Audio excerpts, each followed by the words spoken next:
दोस्तों मैं जुगल सर कोटा राजस्थान से आपके लिए लेकर आया हूँ शानदार क्लास। जिस प्रकार से आपको बैक टू बैक सारी क्लासें मिल रही है उसी प्रकार से आपको ये क्लास भी इसी क्रम में उपलब्ध है। पूरी अगर क्लास सीक्वेंस में आपको यूट्यूब पर नहीं मिलेगी, ध्यान रखिएगा। उसके लिए प्ले स्टोर में हमारे जुगल सर ऑनलाइन क्लासेज के जो ऐप है उस पर जाकर के आपको सारी क्लासेस देखने को मिलेगी, जिसका कुछ बहुत ही मिनिमम चार्ज है। ठीक है, बाकी कुछ क्लासें आपको जो है यूट्यूब पर भी है, परेशान होने की जरूरत नहीं है। आज मैं जो चैप्टर पढ़ाने जा रहा हूँ वो आपके लिए बहुत महत्वपूर्ण चैप्टर है।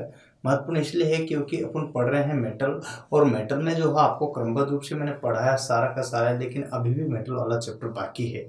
तो बाकी है तो इसमें आज क्या पढ़ने जा रहे हैं, ध्यान दीजिएगा। आज जो पढ़ने जा रहे हैं अपन, यहाँ पर अपन ने पढ़ा था ऐसे पिछले वाली वीडियो में कि लोहा 3 प्रकार का होता है। एक तो होता है जिसको बोलते हैं जो है कि सबसे घटिया किस्म का होता है, और घटिया किस्म के लोहे को आपने बोला था क्या, यहाँ पर बात समझे। देखिए 3 बार, एक तो कास्ट आयरन होता है, ठीक है, और एक होता है आपका रोट आयरन। ठीक है, कास्ट आयरन, रोट आयरन 2 प्रकार के तो ये हो गए। तीसरा नंबर का जो होता है पिग आयरन, मतलब कच्चा लोहा जिसको कहते हैं। तो यह सबसे घटिया किस्म का कच्चा लोहा, सबसे अफर किस्म का जो है रोट आयरन, और इसके बारे में मैंने आपको बताया। अब मैं आपको इसी क्रम में और आगे बताना चाहता हूँ। ठीक है, एक बात आप ध्यान दीजिएगा। आज अपन पढ़ने जा रहे हैं यहाँ स्टील। क्या पढ़ने जा रहे हैं? स्टील। स्टील किसे कहते हैं ये आपको ध्यान रखना पड़ेगा, ठीक है ना। स्टील का मतलब होता क्या है, ठीक है। एक्चुअल में यहाँ इस बात पर बहुत गौर फरमाने वाली बात है जिसका अपन यहाँ जिक्र कर रहे हैं। तो स्टील को अपन यहाँ इस्पात कहते हैं। क्या कहते हैं? इस्पात। ठीक है दोस्तों, अब इस्पात को अपन यहाँ पर क्या कहेंगे?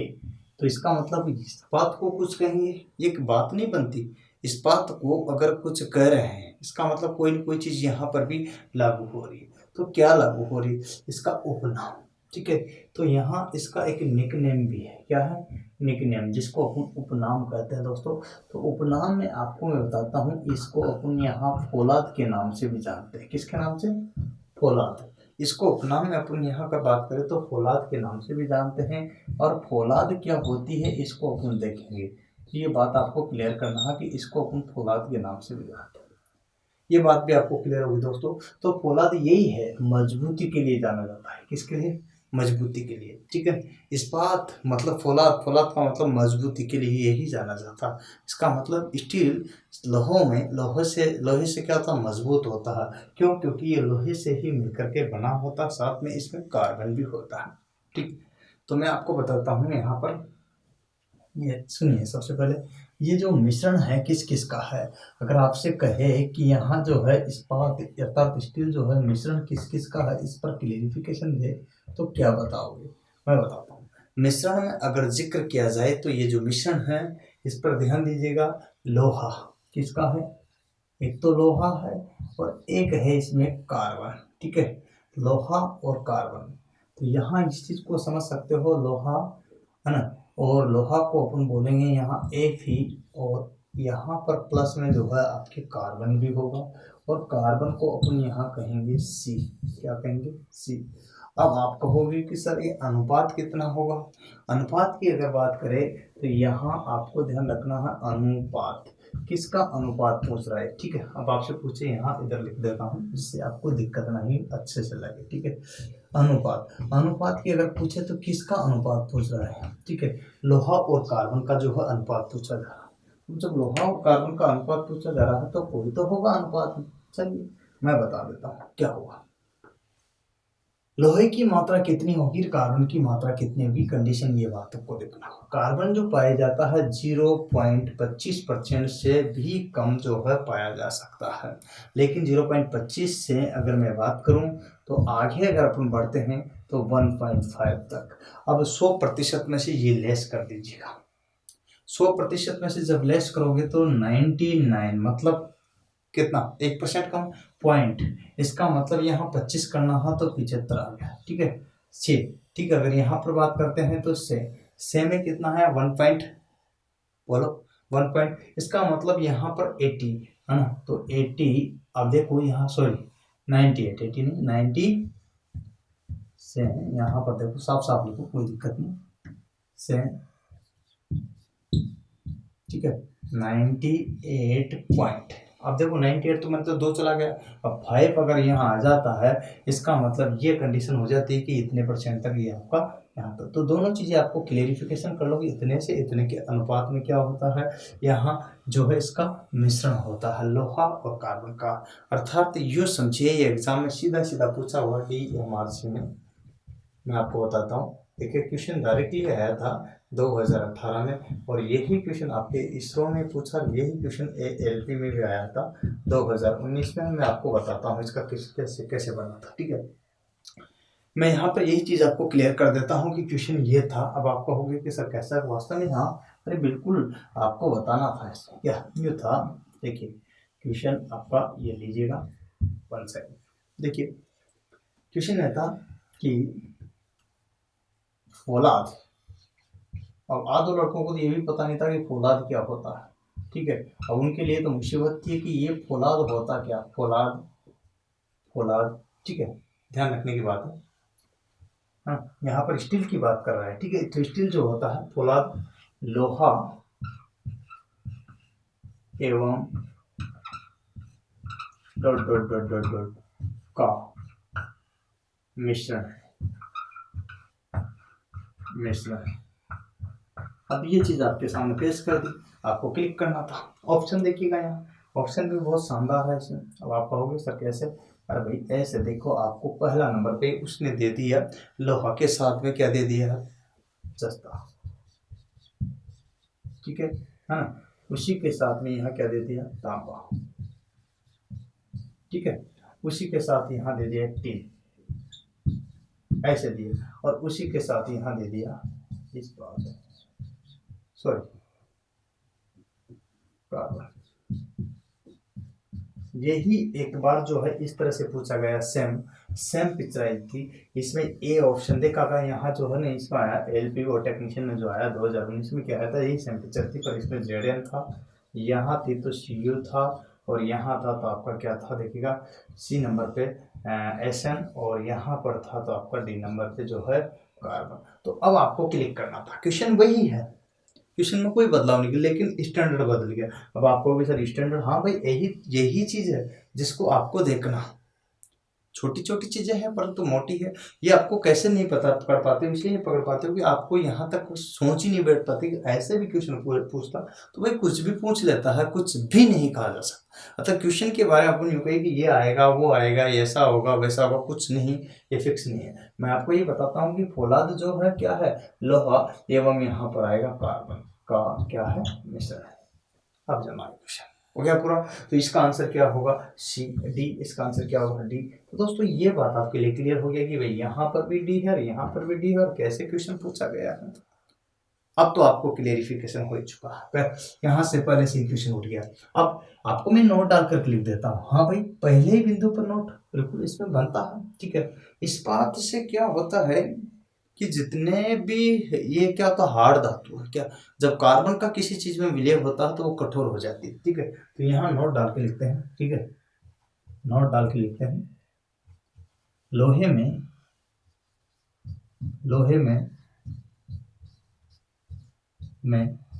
कार्बन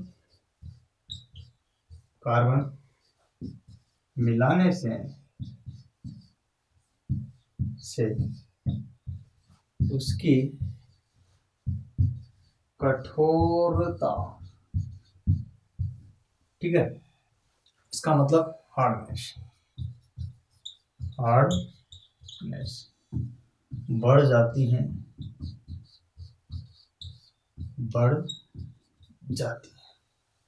अब देखो आपने क्या होगा कि यहां मैंने सब सब लिखा कि लोहे में कार्बन मिलाने से उसकी कठोरता हार्डनेस बढ़ जाती है। इसका मतलब कार्बन मिलाएंगे तो हार्डनेस बढ़ेगी, लेकिन इसमें भी 2-3 कंडीशन है। अब यहाँ देखो ये तो आपकी हार्डनेस बढ़ जाती है, तो इसका मतलब है ये हार्डनेस तक किस पर निर्भर करती है, लोहे की मात्रा पर, या फिर किसके पर, कार्बन की मात्रा पर, ठीक है। तो लिखेंगे अपन नोट में दूसरा नंबर का बिंदु, दूसरा नंबर, ठीक है ना। इस्पात की हार्डनेस, कठोरता हार्डनेस कार्बन की मात्रा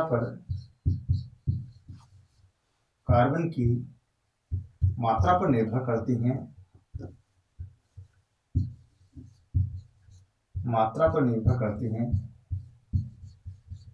निर्भर करती है। लिख लीजिएगा सर। अब यहाँ तक तो मुझे ना लग रहा कि आपको कोई दिक्कत आ रही। किस पर निर्भर करती है? तो यहाँ से आपको देखो साफ साफ कि भाई ये जो निर्भर करती है, तो ये किस पर निर्भर करती है? कार्बन की मात्रा पर निर्भर करती है। ये चीज आपको यहाँ तक क्लियर हो गई? मुझे नहीं लग रहा कि यहाँ तक कोई दिक्कत आ रही। तो नहीं आ रही ना, तो फिर इस तरह से आप समझते जाइए। तो ये इस बात की कठोरता जो कार्बन की मात्रा, अर्थात देखिएगा कार्बन की मात्रा के निर्भर मतलब जो है हार्डनेस। यहाँ लोहे में, इस्पात में जो देखिएगा जितना ज़्यादा कार्बन होगा लोहे के साथ में, तो वो उतना ही ज़्यादा मजबूत होगा। इसका मतलब ये हुआ, इससे अर्थात इस बात से यूँ समझा जा सकता है, अर्थात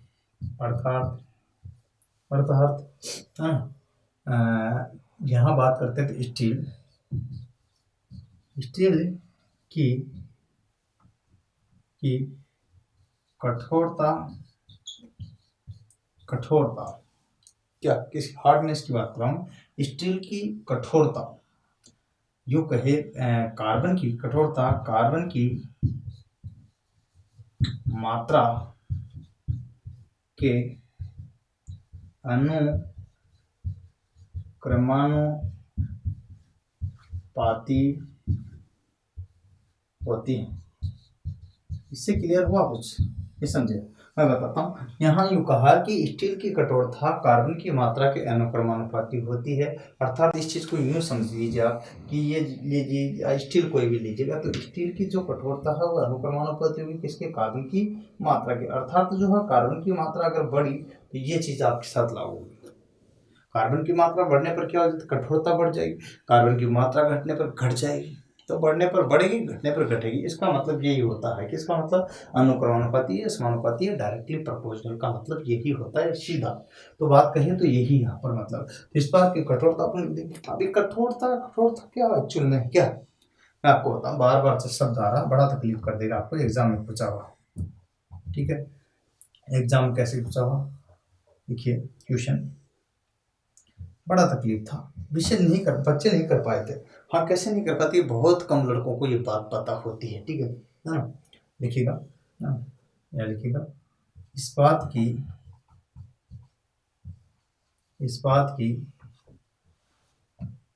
की कठोरता को किसमें मापा जाता है? अब आपको देखना है, क्वेश्चन आपके सामने था, और जैसे ही ये क्वेश्चन आया है जयपुर मेट्रो में, JMRC और ITM अभी हाल में जब ये क्वेश्चन पूछा गया, बच्चों को पता ही नहीं था। क्यों? क्योंकि वहाँ ऑप्शन आए थे ऐसे, वो लिख लीजिएगा कैसे। तो यहाँ ये पूछा था कि इस्पात की कठोरता को किसमें मापा जाता है, और इस्पात की जब कठोरता का आया था तो वहाँ पर ऑप्शन था किलोग्राम प्रति वर्ग सेंटीमीटर, ठीक है, ध्यान दो, किलोग्राम प्रति वर्ग सेंटीमीटर। दूसरा था वहाँ, ठीक है, पास्कल, और तीसरा आपके पास में था वहाँ न्यूटन, और चौथा ऑप्शन था वहाँ HRC। ऐसा था दोस्तों। तो यहाँ आप देखो कुछ लड़के किलोग्राम, यहाँ पर जो है किलोग्राम प्रति सेंटीमीटर को बोल रहे थे, तो यहाँ ये था, कुछ लोग पास्कल बोल रहे थे, यहाँ पर कुछ लोग न्यूटन बोल रहे थे, यहाँ पर कुछ अलग, ये अलग अलग है दोस्तों। अब बच्चे कंफ्यूज हो गए, क्वेश्चन जब आया तो करे तो कैसे करें। तो दोस्तों एक छोटी सी बात बताऊं मैं आपको, इसमें कुछ भी ज्यादा दिमाग में लगा। जहां पर आपको हार्डनेस की बात आ रही है, किसकी बात आ रही है, सोच रहा थोड़ा सा, हार्डनेस का जिक्र आ रहा, तो हार्डनेस में अपने पास क्या छुपा हुआ? H। इसका मतलब इसमें क्या आ गया? H। तो आप इसका आंसर क्या होगा? HRC। अब HRC तो होगा सर, इसका फुल फॉर्म क्या होगी? इसकी फुल फॉर्म होती है रॉकवेल। क्या होती है? Rockwell hardness. ये आपको ध्यान रखना, रॉकवेल हार्डनेस अगर यहाँ कहा जाए तो। अब यहाँ आपसे कहा जाए कि यहाँ इससे क्या मापते हैं, तो कठोरता, तो इससे आगे यहाँ कठोरता, ये बात भी क्लियर होगी। चलो डन। न्यूटन से क्या मापते हैं बोलो? हाँ, बल क्या मापते हैं? न्यूटन से क्या मापते हैं? बल। बल कितने न्यूटन है? पास्कल क्या है? दाब। दाब का पास्कल का मात्रक, पास्कल किसका मात्रक है? दाब का। दाब का। और ये किसका मात्रक? किलोग्राम प्रति वर्ग। ये किलोग्राम प्रति वर्ग सेंटीमीटर भी दाब का ही है। हाँ? तो फिर ये क्या बीमारी है? अरे बीमारी नहीं रे, ये किलोग्राम, अरे मैं बता दूँ आपको, तकलीफ करने की जरूरत नहीं। किलोग्राम प्रति वर्ग सेंटीमीटर बराबर होता है पास्कल। ये बराबर होता है, तो ये एक होगा तो ये भी एक ही होगा, तो एक पास्कल बराबर ये चीज आपके साथ लागू हो जाती है, अर्थात दुबले होने की जरूरत नहीं। मैंने यहाँ आपको और स्पष्ट कर दिया। तो दोस्तों ये क्वेश्चन से जब आते हैं इसमें से, तो बड़े तकलीफ भरे क्वेश्चन रहते हैं और उनको बच्चे कर नहीं पाते। क्यों नहीं कर पाते? क्योंकि उनको पता ही नहीं चलता कि ऐसे भी क्वेश्चन एग्जाम में पूछे जाते हैं। तो यहाँ ये छोटी छोटी चीज़ें हैं, परंतु बहुत ही मोटी चीज़ें हैं जो आपके जीवन के लिए यहाँ लाइफ को संभालने का कार्य करती है। तो इस स्टील से संबंधित प्रत्येक पॉइंट आपके लिए क्वेश्चन लेकर आया है। इसको उतारो, फिर आगे और पर चर्चा करते हैं। एक बार इसका स्क्रीनशॉट ले लीजिएगा, जिसके बाद आपको किसी प्रकार की कोई तकलीफ नहीं होगी। उतार लीजिएगा। कर उतार लिया तो मैं और आगे बात करता हूँ। यहाँ देखिएगा, इसमें बात किया सबसे पहले अपने मिश्रण से क्वेश्चन बन गया, ठीक है ना? इसमें भी कोई दिक्कत नहीं। कार्बन हो गया, किसका हो गया? लोहा हो गया, ठीक है। एक ही हो गया और किस क्या हो गया? सी। अब यहाँ तक तो आपने देखा, अनुपात भी मैंने बता दिया। अब अलग अलग होगा मात्रा, तो क्या मात्रा तो अलग अलग होगी, ठीक है। अब जब अलग अलग होगी तो अलग अलग कंडीशन लागू होगी, ठीक है।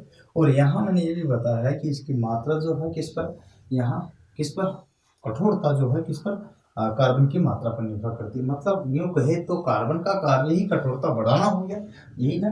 कार्बन का कार्य क्या हो? कठोरता बढ़ाना। तो ये बहुत ही गजब की बात है जो कि आपको समझना ही होगा। छोटे छोटे बिंदुओं पर आपने यहाँ पर समझे हो, समझने पर एक एक चीज आपने उतारी की है। उम्मीद है इस तरह से अपन एक एक चीज को क्लेरिफिकेशन करते हुए पढ़ रहे, तो कोई भी दिक्कत आपको और हमें नहीं होगा, ठीक है। तो अब और आगे चलते हैं इसी में, ठीक है। तो यहाँ तक तो आपको मैंने जो भी क्वेश्चन आए हैं वो पुटअप करे कि भाई इस टाइप के क्वेश्चन इनसे पुटअप हो रहे हैं, और वहाँ वही जिक्र अपने यहाँ पर करने जा रहे हैं, ठीक है। चलो आइए मेरे साथ में और आगे बढ़ते हैं इसी क्रम।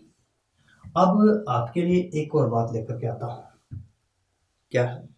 एक कार्बन में अपन यहाँ पर बात कर रहे थे, तो कार्बन भी दो प्रकार के होते हैं, इस पर भी जिक्र करेंगे।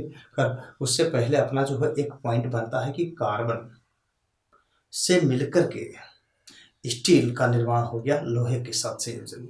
और स्टील जो होता है वो टाइप कितने प्रकार का होता है? तो स्टील कितने प्रकार का होता है, ठीक है ना? तो यहाँ लिखिएगा type of steel, type of steel. ओहो, स्टील के प्रकार, किसके प्रकार? इस्पात के, इस्पात के, इस्पात के प्रकार। इस्पात के प्रकार अगर बात करते हैं तो क्या होगा, कौन कौन से प्रकार होगा? तो यहाँ देखिएगा, अगर बात की जाए इस्पात के प्रकार में, अब स्टील शब्द जब आता है, इसी स्टील को एक और निक नाम दे सकते हैं अपन, ठीक है। इसी सिर्फ और स्टील जब वर्ड बोला जाता है तो इसका एक और निक नेम आ सकता है। पहले निक नेम लिख लीजिएगा। उपनाम में अपन बात करते हैं तो एक और आ सकता है जिसको अपन बोलते हैं। तो सबसे पहले अगर आता है तो यहाँ कार्बन की मात्रा के बाद जो स्टील तैयार होता है उसका अपन बात है, तो यहाँ पर आता है प्रारंभिक जो होता है प्लेन कार्बन स्टील, ठीक है। तो समझो यहाँ पर प्लेन कार्बन स्टील, और प्लेन कार्बन जो स्टील होगा उसी के आधार पर बाकी कंडीशनें भी होगी, ठीक है ना? और उसी के आधार पर अपन सारी चीज़ों को क्लेरिफाई करेंगे तो कोई दिक्कत नहीं आएगी, ठीक है। तो लिखेंगे plane carbon steel, plane carbon steel. Okay done. Plane carbon steel को अपन यहाँ समझ सकते हैं, प्लेन, प्लेन कार्बन इस्पात। ओके, अब यहाँ तक तो आपको क्लियर कर ही दिया कि भाई कैसी स्थिति आपके सामने है। अब प्लेन कार्बन स्टील जब आता है तो आगे क्या हो जाएगा, सुनिए, बात समझने की कोशिश कीजिएगा। सबसे पहली जो स्टेप आपके साथ यहाँ है, अब प्लेन कार्बन स्टील में यूं कहे कि इसमें जो है एक चीज आपको क्लियर बताता हूं कि इसमें जो होता है तो लोहा होता है, क्या होता है? लोहा। और एक होता है क्या, लोहा के साथ में कार्बन, और इन दोनों का क्या होता है, मिश्रण होता है।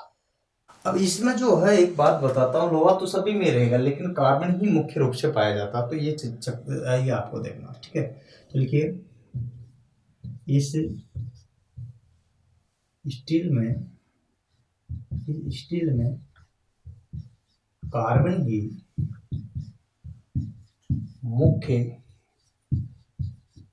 तत्व के रूप में पाया जाता है,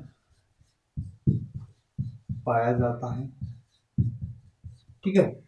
जो कि मैंने आपको बता दिया है, 0.15 से लेकर के कितना 1.5% तक यहाँ ये कार्बन की मात्रा इसमें पाई जाती है। अब बात कहो तो यहाँ तक तो आपको क्लियर होगा, मुझे नहीं लग रहा कि कोई दिक्कत आपको किसी प्रकार से होगी, नहीं है। तो अब देखो, इसमें कार्बन की मात्रा आपने दे दी, लेकिन एक बात आपने देखो कि यहाँ जो है इसका क्लासिफिकेशन भी होगा। क्लासिफिकेशन का मतलब होता है दोस्तों वर्गीकरण। अगर इसका किसका यहाँ प्लेन कार्बन के आधार पर मैं अगर वर्गीकरण करूँ तो इसका आता है क्लासिफिकेशन। अब आप कहोगे सर क्लासिफिकेशन कैसे होगा? अरे भाई क्लासिफिकेशन तो होना ही है, वर्गीकरण अगर बात करते हैं क्लासिफिकेशन, ठीक है।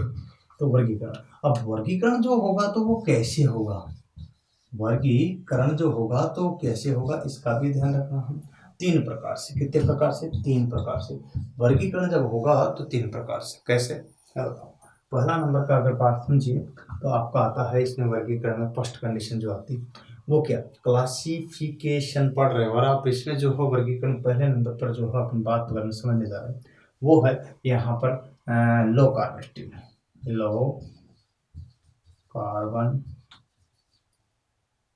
लो कार्बन स्टील, ठीक है, लो कार्बन स्टील, ठीक है, डन है ना। इसका तो यहाँ से क्या होता है, लो का मतलब होता है निम्न कार्बन इस्पात। ओके, यहाँ तक मुझे लग रहा है कि आपको कोई दिक्कत नहीं हो रही दोस्तों। तो आगे बात करते हैं, इसमें एक और दूसरे नंबर पे भी होता है जिसका अपन जिक्र करते हैं। तो क्या होता है, यहाँ होता है मीडियम कार्बन स्टील। क्या होता है, मीडियम में कार्बन स्टील। इसका मतलब होता है मध्यम कार्बन इस्पात, मध्यम कार्बन इस्पात। ओके, यहाँ तक भी कोई दिक्कत नहीं भाई, ये क्या कंडीशन आ रही है, क्लियर हो गया, ठीक है। एक और होता है तीसरे नंबर का जिसका अपन जिक्र कर रहे हैं, तो वो क्या होगा तीसरे नंबर का, तो यहाँ होता हाई कार्बन स्टील। क्या होता, high carbon steel, high carbon steel. यहाँ आप समझ सकते हो स्टील, तो ये हाई कार्बन स्टील का मतलब होता है उच्च कार्बन इस्पात। अब यहाँ पर आप क्लियर कर सकते हो कि कैसे स्टेप बढ़ रही, तो एक एक चीज को मैं आपको बता रहा हूँ। इस प्रकार से तीनों प्रकार से इसका क्या किया गया, वर्गीकरण किया गया है, जो आप देख सकते हो, समझ सकते हो।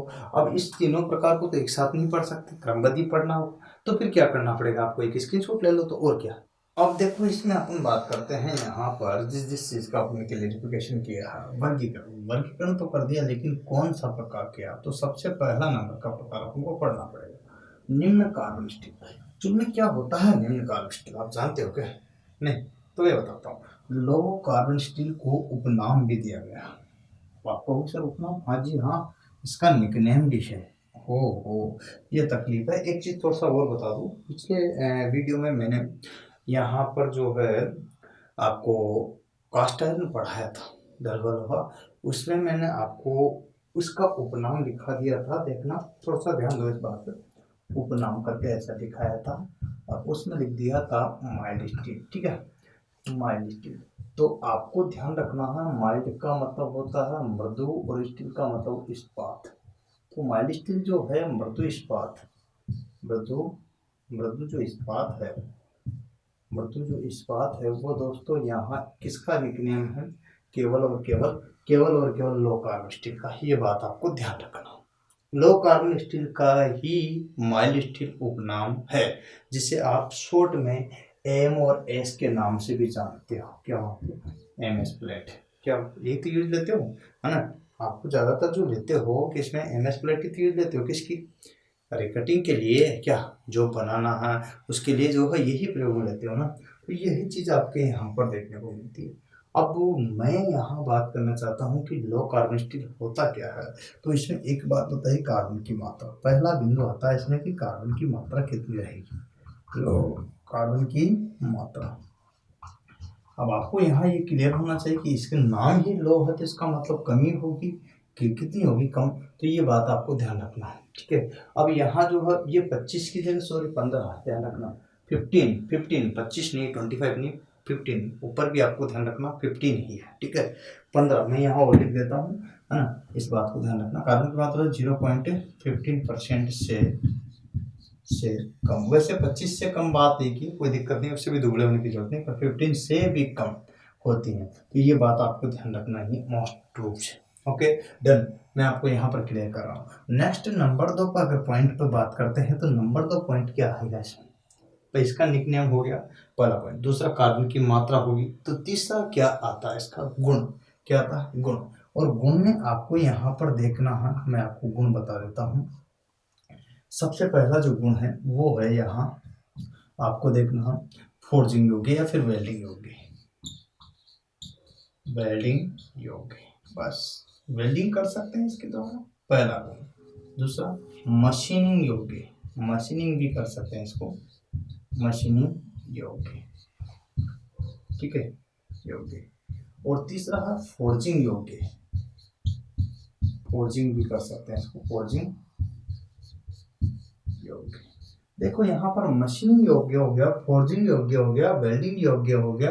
और अगर इसको बात करता हूँ मैं यहाँ, तो एक बात और दिखी जाएगी कि यहाँ पर जो है तार बनाने योग्य, क्या तो लिखो इसमें तार बनाने योग्य, ये झटके सहन करने योग्य, झटके सहन करने योग्य, सहन करने योग्य, झटकों को भी सहन कर लेता है। कैसे करता हूँ मैं बता देता हूँ आगे, है ना। और तार बनाने योग्य, तार बनाने योग्य, बनाने योग्य। अब आप समझो यहाँ पर तार बनाने योग्य भी है, झटकों को सहन करने योग्य भी है। देख लीजिएगा यहाँ पर एक एक चीज है, इसको बोलते हैं। अब झटकों को तार जब बनाया जा सकता है जब डक्टिलिटी होगा, तो इसका मतलब इसमें डक्टिलिटी का गुण पाया जाता है। डक्टाइल होता है, क्या होता है तन्य, जिसको बोलते हैं तन्यता, ठीक है। ये क्लियर हो गया। इसके बाद अगर बात करते हैं तो झटकों को जब सहन करेगा जब वो मेलेबल होगा, क्या होगा मेलेबल। जब मेलेबल होगा मतलब आघात आघात वर्धनीय जब होगा, तभी तो यहाँ पर ये झटकों को सहन कर पाएगा।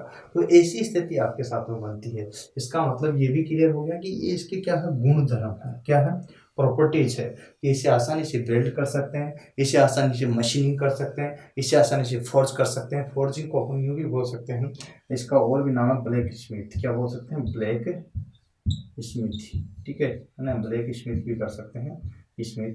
और इसके अलावा उसको लोहारगिरी भी बोल सकते हो, लोहार खाना में जो पिटाई होती है ना उसको तो फोर्जिंग होती है, झटके सहन करने चोट मार सकते हैं, इसको क्या हो सकते हैं फोर्जिंग का मतलब चोट मार सकते हैं और झटके। तो ये बात तो आपको क्लियर होगी कि इसको क्या कर सकते हैं चोट मार सकते हैं, क्या कर सकते हैं चोट मार सकते हैं।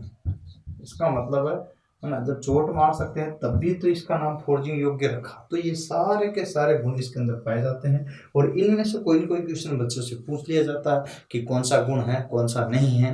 उपरोक्त सभी इस टाइप के क्वेश्चन जब पूछते हैं तो बच्चा कंफ्यूज हो जाता है। तो ये गुण आपके लिए बहुत मैटर करते हैं दोस्तों। इसके बाद इसमें एक और चीज़ है जो आपको मैं बताना चाहता हूँ, इसकी उपयोगिता। उपयोगिता बहुत सारी है जिसका मैं जिक्र करूँ, वैसे ही कर सकते हो एक बार में। तो साधारण कार्य, साधारण कार्यों हेतु। अब उसमें बहुत सारे हैं, जैसे अब आप समझिए यहाँ पर मैं बात बताता हूँ, है ना। राउंड, ठीक है राउंड, ठीक है। इसके बाद वायर, है ना, ठीक है। यहाँ पर राउंड वायर, बॉयलर टैंक। देखो एक एक चीज को क्लियर करो। बॉयलर टैंक, शीट, है ना, खिड़कियों एवं दरवाजों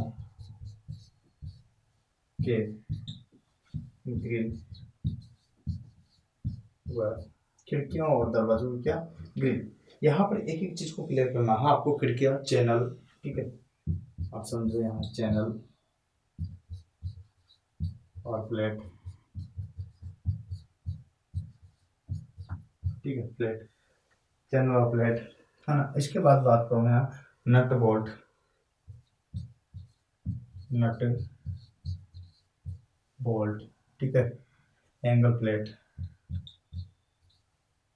देखो लिखा मैंने एंगल प्लेट, प्लेट ये भी आ जाता है एंगल प्लेट। आप यहाँ पर एक एक चीज को आप क्लियर कर पा रहे हो कि कैसा आता है। तो ये सारी चीजें हैं, क्लैंप वगैरह है, क्लैंप वगैरह है, ठीक है। माइल्ड स्टील की बात कर रहे हैं, लो कार्बन स्टील की जिसकी बात कर रहे हैं, तो ना तो कई मशीनों के पास साधारण कार्यों के लिए यहाँ पर बनाए जाते हैं। तो ये इसके उपयोग आप देख पा रहे हो। माइल्ड स्टील की बात करता हूँ, मृदु इस्पात जिसको अपन यहाँ समझ पा रहे हैं। तो ये दोस्तों आपके स्टील के ही बनाए गए, लेकिन यहाँ इससे भी काम नहीं चलेगा। बहुत ही महत्वपूर्ण बिंदु है नोट वाला, जो आपको समझना ही पड़ेगा तब जाकर क्लियर होगा। इसमें एक विशेष बात है कि इसको हार्ड और टेम्पर नहीं किया जाता, ठीक है। तो लिखिएगा इसे हार्ड, लिखो इसे हार्ड और लिखो इसे इसे कठोरीकरण, कठोरीकरण हार्ड एंड टेम्पर नहीं किया जा सकता, किया जा सकता है, परंतु इसे केस हार्ड, केस हार्ड जानते हो आप क्या होता? नहीं, मैं बताता हूँ। परंतु इसे केस हार्ड मतलब सतह कठोर,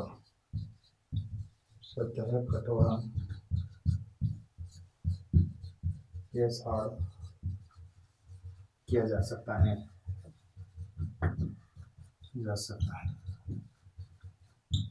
ये लिखा। अब आप देखो यहाँ पर ये बात आपको क्लियर करना कि इससे कठोरीकरण नहीं किया जा सकता, परंतु केस हार्ड किया जा सकता। यूँ समझो सरल लैंग्वेज में, एक अपवाद है इस चीज के लिए, बहुत ही याद रखना आपको। या हार्ड और टेम्पर क्या होता है? लोहे पिटे देखे ना आपने, इसे चीज बनाते हैं, कुल्हाड़ी बनाते हैं कि गड्ढा गर्म कर लेते हैं, गड्ढे में पानी डाल देते हैं, आप गर्म करके इधर बॉयलर चला रहे, है ना, आपने देखा होगा, है ना, ब्लोअर चला रहे, और वो बच्ची जो है बॉयलर चलाती है, वो उसमें से टोंक से लेकर के बराबर का एंगल पर रख करके ठोक मारता, और फिर उसको वापस पानी में डुबोता, फिर ठोक मारता, फिर पानी में डुबोता। तो उससे क्या होता है? Hard and temper. लेकिन अगर ये चीज आपको मैं बताता हूँ कि सतह कठोर क्या होता है, कि उसकी जो है एक पैक कार्बोराइजिंग या फिर केस का वो पैक या बॉक्स में जो भी अलग अलग प्रकार कार्बोराइजिंग की विधि होती है, उसके आधार पर इसकी सतह जो कठोरण है, ऊपरी सतह पर कार्बन की परत चढ़ाने की क्रिया को बोलते हैं केस हार्डनिंग, जिसके ऊपर सतह जो है कठोर हो जाती है। तो इसमें ऊपरी सतह, देखो सतह है कठोर नहीं यहाँ पर, तो ऊपरी सतह कठोर हो जाती है। क्या हो जाती है? ऊपरी सतह है कठोर हो जाती है। ये प्रक्रिया इसके अंदर ही होती है, यहाँ केस हार्डनिंग में पूरी प्रक्रिया होती है उसकी, इसकी।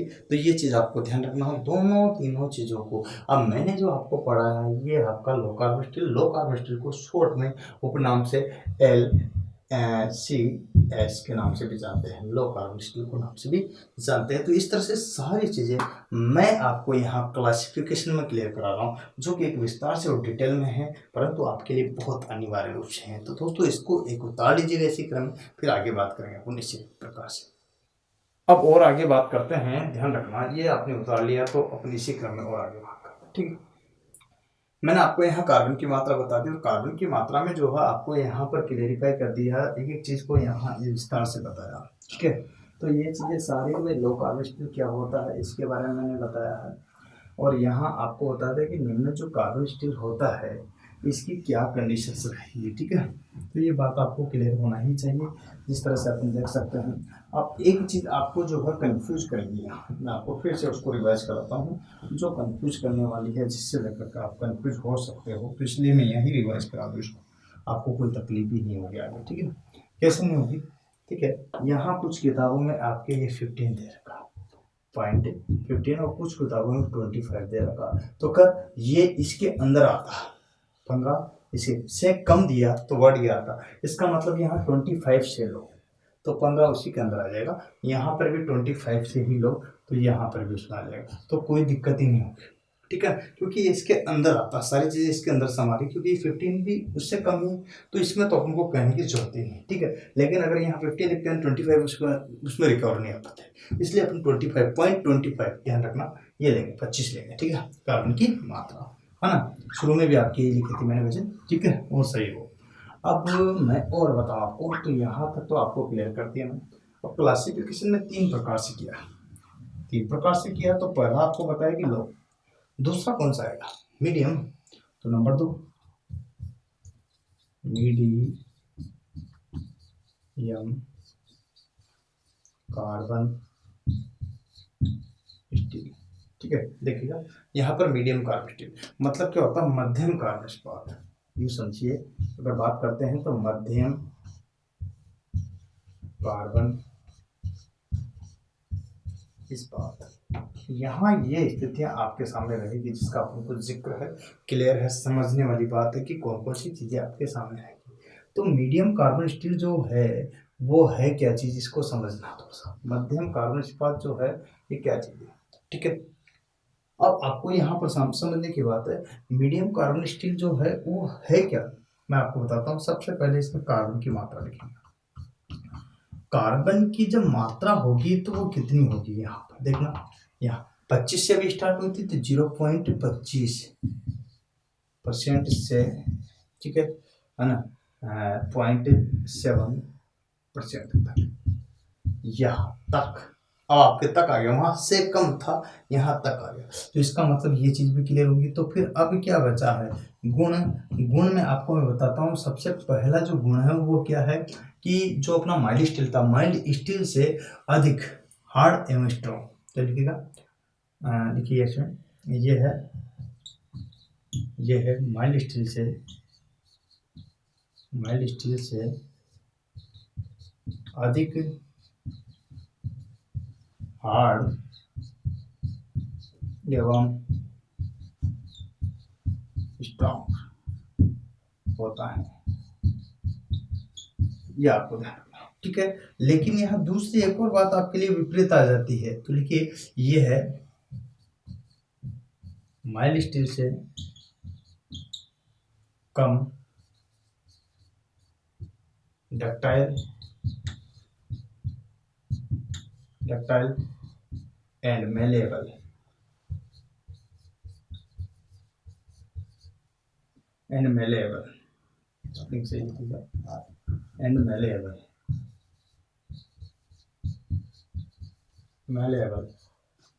होता है। तो आप समझ गए, यहाँ डक्टाइल का मतलब तन्य, मेलेबल का मतलब आघात वर्धनीय। ठीक है, होता है। यहाँ तक तो आपको क्लियर हो गया, मुझे नहीं लगता कि कोई दिक्कत। एक पॉइंट और लिख दूँ इसमें तो आपको और ज़्यादा क्लियर हो जाए। इसमें एक गुण आ जाता है मैंने वियर एवं शॉक्स रेजिस्टेंस वाला। तो लिखिएगा, इसमें वियर एवं शॉक्स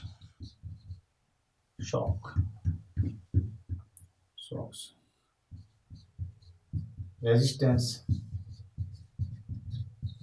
मतलब झटकों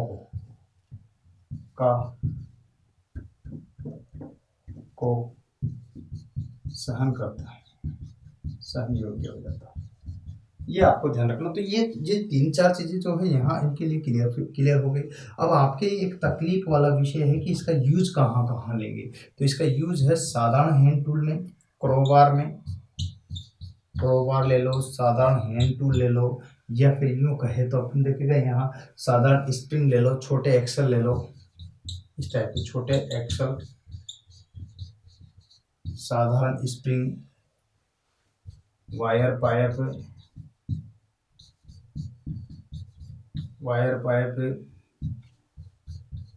साधारण स्प्रिंग, छोटे हैंड टूल,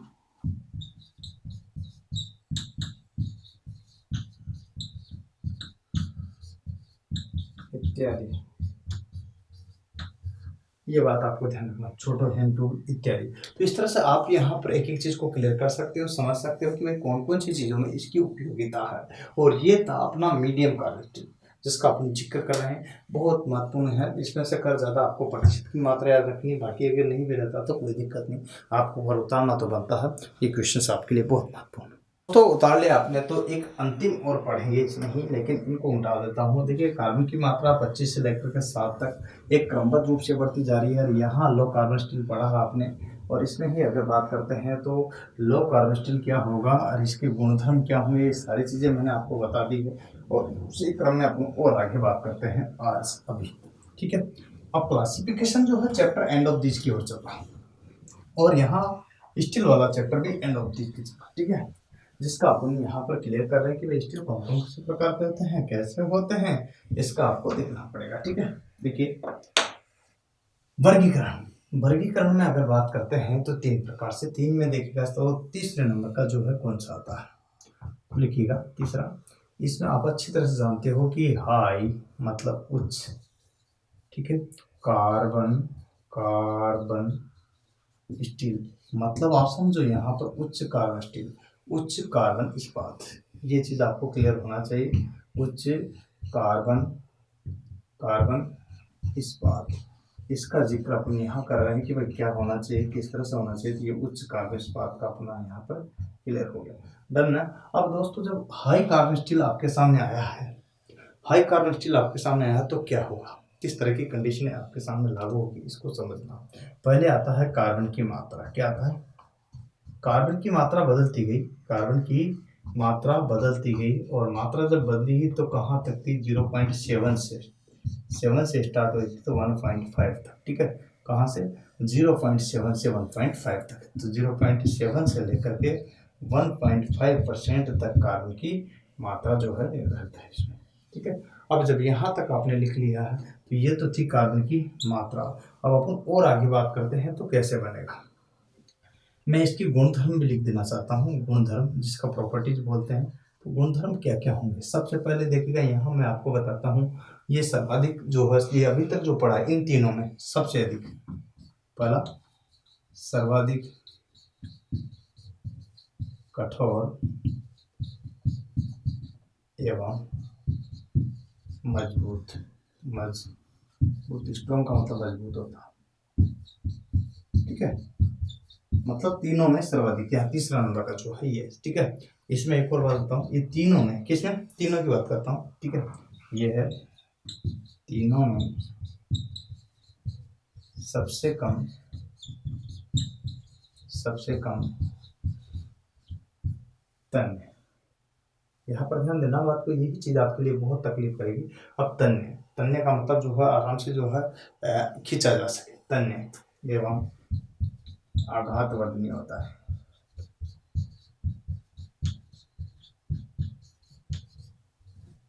होता है।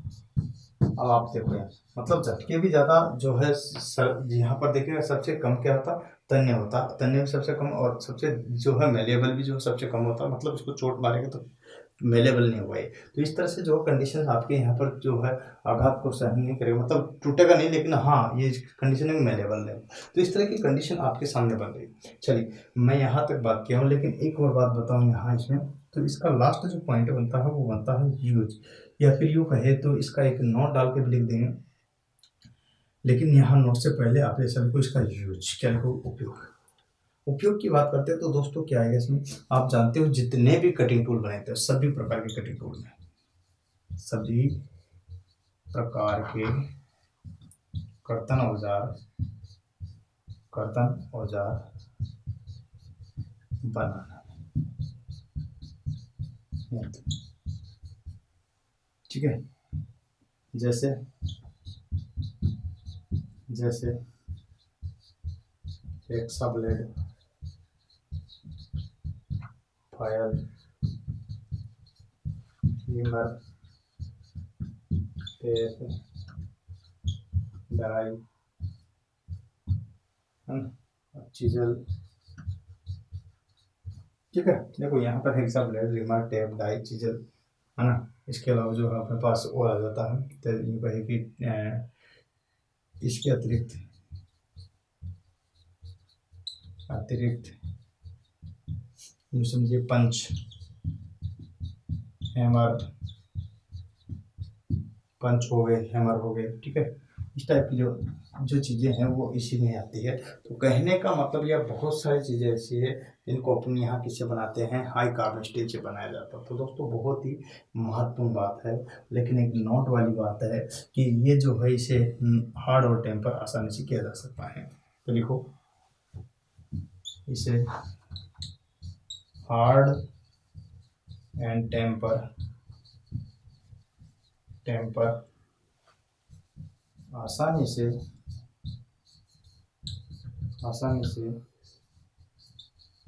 किया जा सकता है। इसको हार्ड और टेम्पर क्या है, आसानी से किया जा सकता है। ये कि बहुत ही बढ़िया बात है जो आप समझ सकते हो कि इसको यहाँ पर हार्ड भी कर सकते हैं, टेम्पर कर सकते हैं, आसानी से कर सकते हैं। तो आप इसको यहाँ उतार लो, फिर अपन बात करेंगे आगे, ठीक है। उतार लिया तो अपन इसी क्रम में और बात कर रहे हैं, ठीक है। कुछ इस पे सवालों पर बात कर लेते हैं कि क्वेश्चन कैसे बने हैं, ठीक है। यहाँ तक तो आपने पढ़ ही लिया है, अब मात्रा तो आपको क्लियर होएगी, ठीक है, 25 से लेकर 1.5 तक। लेकिन यहाँ इससे क्वेश्चन जो बनते हैं उस पर भी अगर परिचर्चा हो जाए तो ज़्यादा बढ़िया रहेगा। तो एक दो क्वेश्चन पर मैं बता ही देता हूँ किस टाइप के क्वेश्चन यहाँ बनते हैं। HCS बोलते हैं इसको, शॉर्ट में क्या बोलते हैं, हाई कार्बन स्टील। आप लिख सकते हो HCS, हाई कार्बन स्टील इसको कहते हैं, ठीक है। क्वेश्चन देखिएगा, मैं बताऊँ, शानदार शानदार क्वेश्चन आते हैं। लीजिए आपके सामने जो क्वेश्चन आया है वो ये है, क्वेश्चन, निम्न में से कौन सा अधिक कठोरता धारी है। अब आपके सामने प्रश्नवाचक चिन्ह, ध्यान रखना। ऑप्शन नंबर 1 ढलवा लोहा, ऑप्शन नंबर 2 पेटवा लोहा, ऑप्शन नंबर 3 मृदु इस्पात, ऑप्शन नंबर 4 उच्च कार्बन इस्पात। अब आप देखो इस तरह की स्थिति आपके सामने बनती है। अब आपको करना है यहाँ क्वेश्चन का आंसर। नहीं आ रहा तो नोट डाल के लिख देता हूँ, जिसमें कार्बन की मात्रा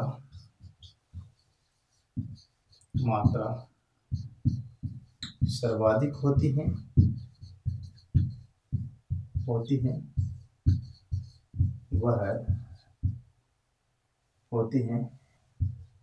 वह सबसे अधिक कठोर होता है।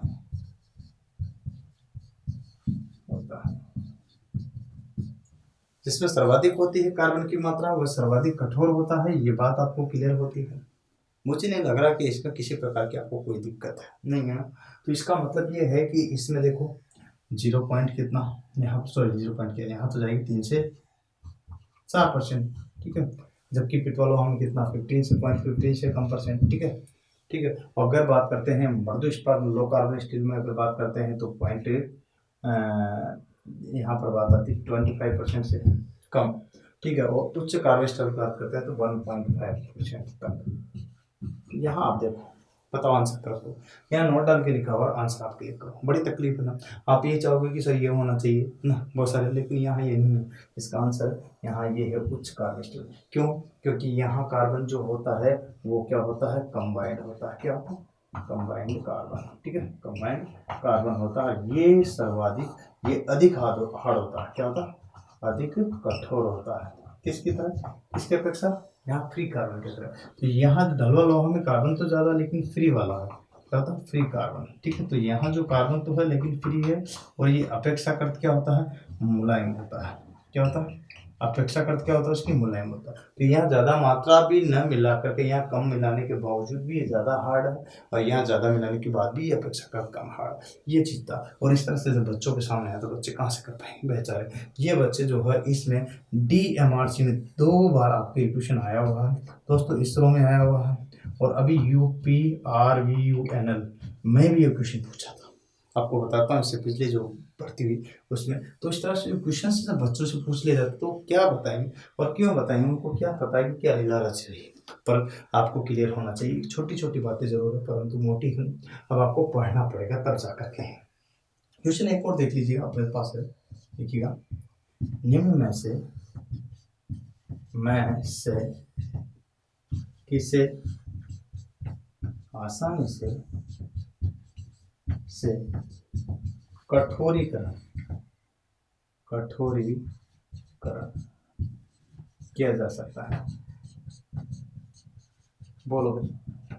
मैं आपको बता रहा हूँ। तो यहाँ आसानी से किसे कठोरीकरण किया जा सकता है, देखिए। जिसे अपन यहाँ आसानी से कठोरीकरण कर सकते हैं उसका क्या रोल रहेगा। तो यहाँ अपन देखिएगा, सबसे पहला था वहाँ निम्न कार्बन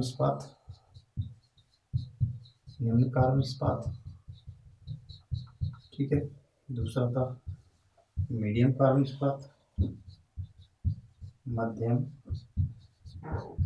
कार्बन इस्पात, और तीसरा था यहाँ पर, ठीक है, 1 2 क्लियर।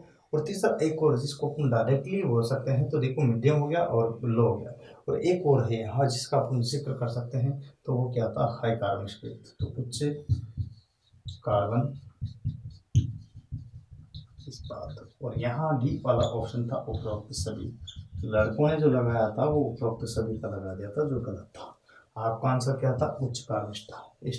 तो इस तरह से दोस्तों क्वेश्चन को आपको समझना होता है। अभी तो कोई दिक्कत नहीं आई, लेकिन DRDO में जब क्वेश्चन पूछा गया तो आपको कई बार तकलीफ आई, और इसके अतिरिक्त भी 2-3 बार आया हुआ, ध्यान नहीं आ रहा मुझे, लेकिन कई बार क्वेश्चन पूछे गए हैं। तो इस टाइप के क्वेश्चन एग्जाम में पूछे जाते हैं दोस्तों। बड़े ही यहाँ पर चतुराई से वो क्वेश्चन पूछता है, और आप इनमें जो है कहीं ना कहीं चूक जाते हैं, और वो मात्र जो है ना आपके जीवन भर याद रहती है आपको, क्योंकि आप जो है उससे कितने साल पीछे चले जाते हो ये आपको कल्पना नहीं करते। तो दोस्तों आपको पीछे नहीं जाना, बस लगे रहना है जुनून और जोश जज्बे के साथ।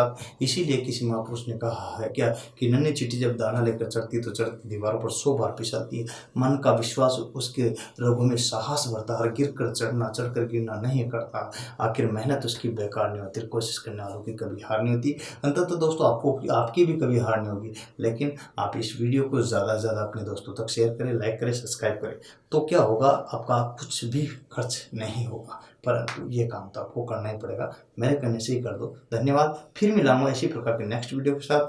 आज के लिए इतना ही। जय हिंद, जय भारत, वंदे मातरम।